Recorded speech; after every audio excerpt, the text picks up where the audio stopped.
सर्वप्रथम जो है रेखा जी का बयान सुना जाए। आज जो बयान दिया वो सुनते हैं पहले। पिछली सरकारों के दुष्कर्मों का प्रभाव दिल्ली की जनता भुगत रही है, जिसे हम अपनी ओर से पूरा प्रयास करके ठीक करने की कोशिश कर रहे हैं। रिजल्ट आएगा, रिजल्ट आने में थोड़ा टाइम लग सकता है। चाहे पॉल्यूशन के हम जितने मेजरमेंट आज कर रहे हैं, आज से हम जब सड़कें हमने ठीक करनी शुरू करी, आज से जब हमने मिस लगानी शुरू करी, आज से जब हमने बाकी सब मेजरमेंट करने शुरू किए, तो उसका रिजल्ट आते आते टाइम लगेगा। पर ये अगर पिछली सरकारों ने 10 साल 15 साल की कांग्रेस की सरकार और 11 साल की आम आदमी पार्टी की सरकार ने अगर कुछ किया होता तो दिल्ली को ये दिन नहीं देखना पड़ता। इतनी बात मैं कहना चाहती हूँ। आप देख सकते हैं कितनी बुरी स्थिति यहाँ पर नालों की थी, जो हमने आकर के निकाले हैं। ये तोड़ तोड़ के नाले निकाले गए हैं। कितनी बुरी स्थिति है इसकी। इसमें कोई भी उन्होंने ये नहीं सोचा कि कभी जीवन में इसकी सफाई भी करनी पड़ेगी। आज जिसमें से 50,000 मीट्रिक टन सिल्ट निकल रही है, आप देखिए वहाँ से वहाँ तक दिखाइए जरा। तो ये दिल्ली को दर्द देने का काम पिछली सरकारों ने किया है और उसमें मरहम लगाने का काम वर्तमान की सरकार कर रही है। रिजल्ट धीरे धीरे दिखेंगे, परंतु ये निश्चित है कि सरकार अपनी पूरी ईमानदारी से काम कर रही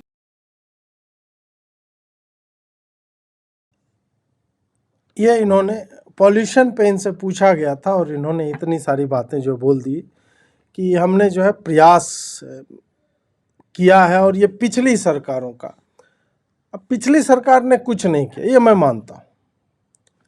एयर पॉल्यूशन ऐसी चीज है जिसके लिए आप पिछली सरकारों को दोष नहीं दे सकते हो। एयर पॉल्यूशन में बोल रहा हूँ। मृदा में यदि जो है पॉल्यूटेंट्स हैं तो वो जो है वो पाइलअप होता है, ठीक है, या फिर जल में है, जल का प्रदूषण हो तो हम मानते हैं भाई पिछली सरकारों ने कुछ नहीं किया, सिल्ट बनता गया जो आपने बोला है, नाला सफाई। लेकिन नाले की सफाई का एयर पॉल्यूशन से क्या लेना देना है, तो वो हमारी समझ से बाहर है। क्योंकि एयर पॉल्यूशन ऐसी चीज है जो पिछली सरकारों के द्वारा इग्नोर किए जाने के कारण वो पाइलअप नहीं होती। कि दिल्ली में जो हवा जो है 11 सालों से दिल्ली में एक बाउंड्री बनी है, हवा जाके चिपक रही है, अब पूरा छत जो है दिल्ली काली हो गई, ऐसा नहीं होता है। तो ये बेकार टाइप का रिस्पांस था और इसको रोकने के लिए आप अभी जो उपाय कर रहे हैं वो उपाय वस्तुतः, चूंकि पॉल्यूशन एक बहुत बड़ा विषय है, वो आपको अक्टूबर में करना चाहिए था और आप दिसंबर 15 को आकर के ये सारा कर रहे हैं। इनके मंत्रियों ने जो बोला है वो भी हम आपको दिखाएंगे। सबसे पहले तो ये तंदूर बैन देखिए कि desperate Delhi bans tandoor in its fight against pollution. अब देखिए कि दिल्ली पॉल्यूशन कंट्रोल कमेटी ने निर्देश दिए हैं कि भाई तंदूर कहीं पे भी, जहाँ पे भी कोयला या लकड़ी का है, होटल रेस्टोरेंट में और ओपन ईटरीज में जहाँ पे भी है, वो आप बंद कर लें और इलेक्ट्रिक लो, गैस पावर्ड लो या फिर क्लीन फ्यूल वाला लो। ये सारा कुछ है। अब बात यह है तंदूर में कि तंदूर यदि आप बैन कर, तंदूर का परसेंटेज कितना है पॉल्यूशन में, वो मुझे लगता है 1-2% टाइप का होगा। क्योंकि मेजर पॉल्यूटेंट्स जो होते हैं PM 2.5 वो आता है कंस्ट्रक्शन डस्ट से और व्हीकल से।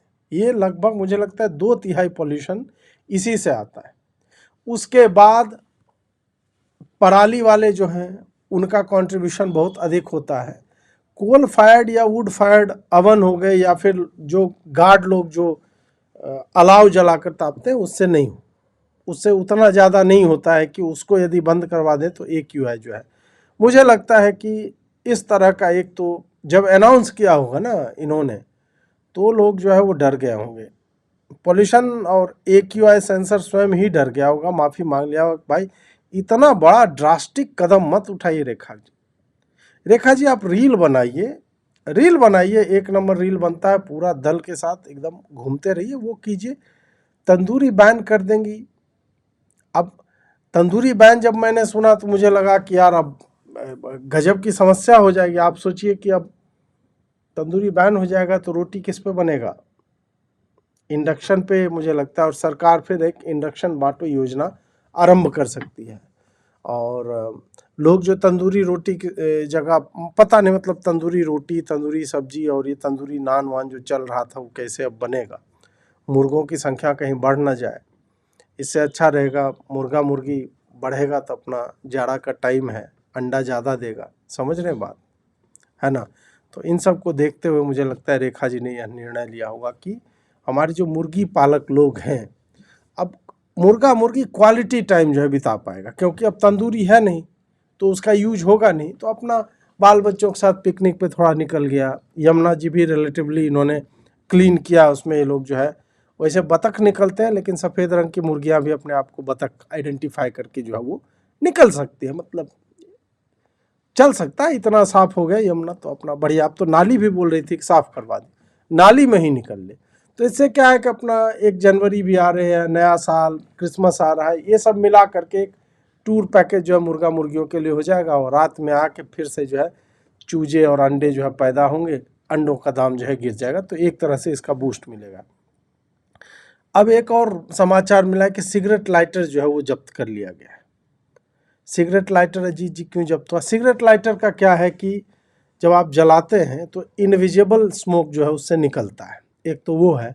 दूसरा, ये जो लौंडे हैं छोटी गोल्ड फ्लैग और बड़ी गोल्ड फ्लैग वाले, ये सब भी जो जलाते हैं उससे जो टार आपने देखा है फेफड़ा में सीधे जमा हो जाता है। अब सरकार ने ये टेक्निक हालांकि बनाई है कुछ कि फेफड़ों का टार जो आप देखें स्पंज से ऐसे निचोड़ता है। तो रेखा गुप्ता जी ने गर्मी में तो देखिए पीने दिया सबको, गर्मी में बोली कि जितना पीना है जिसको पियो, उसके बाद लंग्स को निचोड़ के और बीकर में आप देखिए, मैंने भी इस ग्लास में, मैं पीता नहीं हूँ लेकिन रेखा जी ने कहा था कि 3400 पॉट होल से एक दिन में भरना है, मैं पीने लगा। बोला कि नहीं भाई, मैं जो है बीड़ी सिगरेट जो है पी लूँगा थोड़ा सा, मेरा देख रहे लंबा है, 13,000 का है ये सिगरेट। तो वो पी, अब क्या है कि उसको निचोड़ करके टार बना, इस ग्लास में रखा, और मुख्यमंत्री टार जमा करो योजना ये आया, उसमें हमने जमा किया। उसी टार से, उसी में गिट्टी उट्टी मिला करके, और पूरा फिर जो 3400 पॉट होल जो है Guinness book of world records में बना था आते ही, तो हम ही लोग का योगदान था। अब क्या है, जाड़ा में बोली कि नहीं पीना है, जाड़ा में नहीं पीना है, तो सारा लाइटर वाइटर जो है लोगों से जब्त किया जा रहा है। और युवाओं में काफ़ी असंतोष पाया गया है। जो बेचारे वो छल्ला उल्ला बना के निकला करते थे, छल्ला बनाने वाले लोग, अब ऐसे होता है ना। धुरंधर में भी आप देखोगे अभी, अब 15 तारीख के बाद वाले जब यदि धुरंधर आप देखने जाओगे तो कहीं पे भी एक भी व्यक्ति आपको सिगरेट पीता नहीं दिखेगा उसमें। लाइटर छीन लिया गया। धुरंधर में जितना भी आग लगने वाले जितने भी दृश्य है इस फिल्म में, दिल्ली एनसीआर में सारे दृश्य काटकर हटा दिए गए। आग लगा है तो भाई धुआं तो होगा ना कहीं पे। अजीत डोभाल कैरेक्टर पी रहा है, वो तो बम से जला ले रहा है रणवीर सिंह। ये सारा यूट्यूब में आप ट्रेलर देखने जाओगे रणवीर सिंह वाला, जिसमें कितना आग धुआं था, सब अब बैन हो गया, दिल्ली में दिखेगा ही नहीं। वीपीएन लगा करके मैंने देखा है।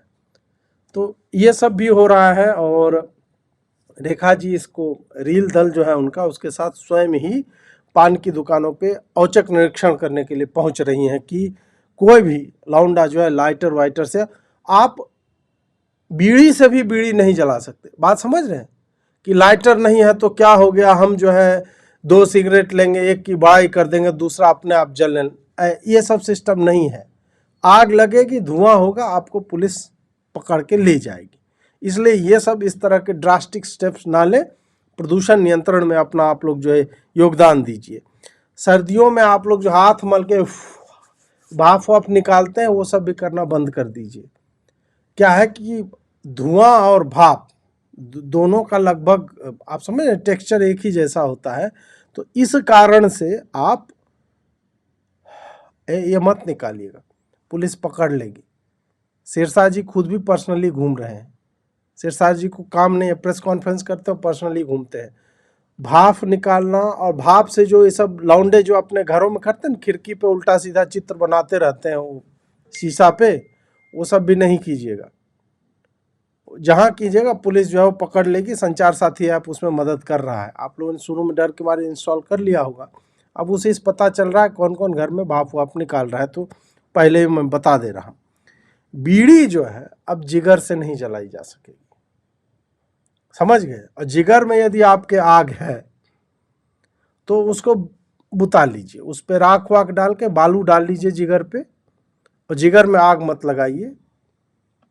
और उसमें बीड़ी तो बिल्कुल मतलब छाती बैठ के ना बीड़ी जला ली, जिगर से पिया, एकदम बैन हो गया। और नमक इश्क का तो बिल्कुल मत लीजिए मुंह पे। अब जो है वो सब इंडक्शन से जलाइए, कैसे भी करके कीजिए, धुआं ना निकले। और मतलब माइक्रोवेव का प्रयोग कर सकते हैं यदि आपको इश्क का नमक चखना है। पर मैं कहूँगा कि इश्क का नमक जहाँ से निकलता है उस अंग को जो है माइक्रोवेव में मत रखिएगा, बहुत ज़्यादा गर्म हो जाएगा और तंदूर उसका बन जाएगा। तो ऐसे लौंडों को मैं जो है ये संदेश देना चाह रहा हूँ। कांग्रेस के एक बड़े नेता ने इसका विरोध किया है, ये लाइटर छीनने का और ये सब का। बोले कि यार जॉइंट जो बना के 7 बजे मैं फूंकता हूँ और जो मुझे गर्मी नहीं लगती है, मैं जो कुछ भी पहन के निकल जाता हूँ, तो अब गैस लाइटर से कैसे जलाएंगे? गैस लाइटर से तो जलता नहीं है भाई। जो ट्रेडिशनल नहीं होता पत्थर जिसमें आगे रहता है वो वाला चुटपुटिया लाइटर जो होता है। तो कांग्रेस नेता बहुत व्याकुल हैं कि ये सब जो है गलत हो रहा है, ये देश में नहीं होना चाहिए। इसके लिए कल कांग्रेस राष्ट्रव्यापी प्रदर्शन कर सकती है कि गैस लाइटर से हम कैसे जलाएंगे। दिल्ली अब जो है 33% कोल फायर्ड मतलब जो थर्मल पावर स्टेशंस होते हैं वहाँ से, जैसे संभवतः राजस्थान, हरियाणा और यूपी से बिजली खरीदता है। अब जो है न्यूक्लियर रिएक्टर जो है सीधा बोल दिया कि अब हर घर न्यूक्लियर रिएक्टर योजना है। जैसे पीएम सूर्य बिजली घर योजना है ना, तो रेखा गुप्ता न्यूक्लियर रिएक्टर योजना जो है वो अब चलेगा और न्यूक्लियर से ही विद्युत जो है उसका उत्पादन होगा। और एक मित्र जो बता रहे थे उदर वायु के बारे में, तो उदर वायु भी जो है निकालना जो है वो बैन हो गया है। वो आप नहीं निकाल सकते, उससे कोपियस अमाउंट ऑफ मीथेन निकलता है और मीथेन तो सीधा मतलब ओजोन लेयर में छेद करता है। तो प्रदूषण हो या ना हो, एनवायरमेंटल डैमेज होता है तो सरकार खुद आके टेप चिपका देगी वहाँ पे। तो अपना चुपके से रहिए, थर्मल कैमरा लगा हुआ है, आप कुछ भी करोगे तो ऐसा नहीं कि इनविजिबल नहीं, वो हीट सिग्नेचर वो दिख जाएगा। संचार साथी ऐप जो है सब रिकॉर्ड कर ले रहा है। तो ये सब जो है 2 कौड़ी की चीज़ें आप मत कीजिएगा, अपना किसी तरह दबाइए। मुंह से निकाल सकते हैं, पिछवाड़े से नहीं निकलना चाहिए एकदम। ये बैन इस पे जो है लग गया है। इलेक्ट्रिक हीटर्स इन्होंने बोला सिरसा जी ने कि हम इलेक्ट्रिक हीटर्स हम देंगे लोगों को, कि गार्ड वार्ड को, तो ये सब करने के लिए तो सरकार न्यूक्लियर रिएक्टर्स भी दे सकती थी। और ये सब जब देना ही था तो आप जो है अक्टूबर में दे देते, ज़्यादा सही रहता। अभी इलेक्ट्रिक हीटर्स देने का क्या मतलब है? इलेक्ट्रिक हीटर मतलब अचानक से न्यूक्लियर रिएक्टर दीजिए ना, वो बहुत ज़्यादा गर्मी हो जाएगी। अब हर गार्ड को एक सोसाइटी में एक छोटा सा न्यूक्लियर रिएक्टर मान लीजिए दे दें, ग्लास के साइज का छोटा सा बना के। अब आयरन मैन तो बना लिया, अपना छाती में लगाए घूमता था, तो क्या ये लोग गार्ड लोग खाली बैठे रहते? उनको बोलो कुछ आविष्कार कर ले जीवन में, ऐसे कैसे चलेगा है? वो न्यूक्लियर रिएक्टर बना ले, और उससे क्या है कि हम लोग अपना अपना तार खींच के दे देंगे सोसाइटी से भाई, 3 pin plug, multi pin plug ये सब करके अपना पूरा घर भी पावर्ड रहेगा। उधर आदमी जो है आग भी ताप रहा है, अपना गर्मी बिना कोई धुआं भी नहीं निकल रहा है। ये एक योजना जो है ये होना चाहिए। और इन्होंने ये भी बोला है कि 9 महीने में तो नहीं होता है। सही बात है, 9 महीने में कैसे हम एक्सपेक्ट कर सकते हैं कि एयर पोल्यूशन का पूर्णतः समाधान हो ही जाए? नहीं होता है ना भाई, 9 महीने में नहीं होता है। पर हाँ, डबल इंजन जो है आपका वो दोनों 2 दिशा में जाए तो बिल्कुल नहीं होगा। भूपेंद्र जी तो बता रहे, संसद में जाके आदमी झूठ बोल रहा है कि नहीं 450 से ऊपर तो गया ही नहीं। जैसे 450 से नीचे बहुत बढ़िया बात है, 100 से ऊपर जो है वो खराब होने लगता है। 200 poor, 300 very poor, 400 severe, 500 hazards, और उस लेवल में हम लोग आ चुके हैं। नोएडा में साला एक हाई राइज बिल्डिंग में वो दिख रहा बादल वादल बना हुआ था, पता चला बादल नहीं है, ये PM 2.5 है। सब मीटिंग कर रहा था कि लोग नाक में घुसेंगे, फेफड़ा बर्बाद कर देना एकदम, है ना। तो ये सब बकलोली जो है, इनको नहीं भी करते तो ये चल सकता था।